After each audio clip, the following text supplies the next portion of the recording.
Lesson 1 की exercise 1.1 1.1 का है, मतलब प्रश्नावली 1.1 का सवाल है। सवाल देखा जाए तो बहुत सरल है, क्योंकि ये अभाज्य गुणनफल गुणनखंड विधि से हल करना है।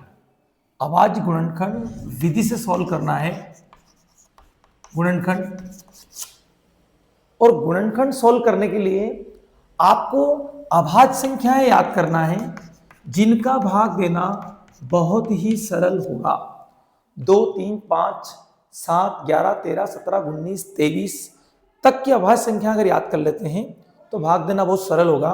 जैसे ये 140 है, आपका सबसे पहले 2 का भाग देना है।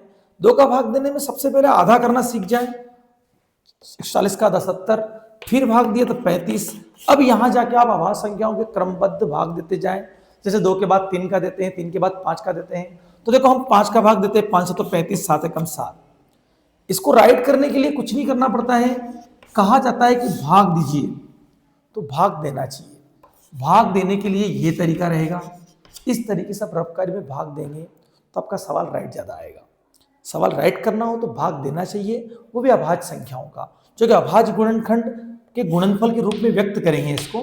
तो कैसे करेंगे देखिए, 2 7 14, 2 8 16, 2 3 6, 2 9 18। फिर इसके 2 के बाद 3 का जाएगा, 3 एकम 3, 3 3 9 और 13 एकम 13। हमें इस सवालों को हल करना है, लेकिन उसने कहा है कि गुणनखंड तो हो गया, ये गुणनखंड हो चुका है। गुणनफल के रूप में व्यक्त करने से मतलब ये होता है कि जो आप लिख रहे हैं उस लिखे हुए को इस तरीके से व्यक्त करना ही इसका आंसर कहलाता है। जैसे देख लीजिए, इसको इस तरीके से लिखना इसका आंसर कहलाता है। ये अभाज्य गुणनखंड थे। दोनों ही क्वेश्चन बहुत मस्त हैं, जो बहुत सी बार परीक्षा में देखने को मिले हैं।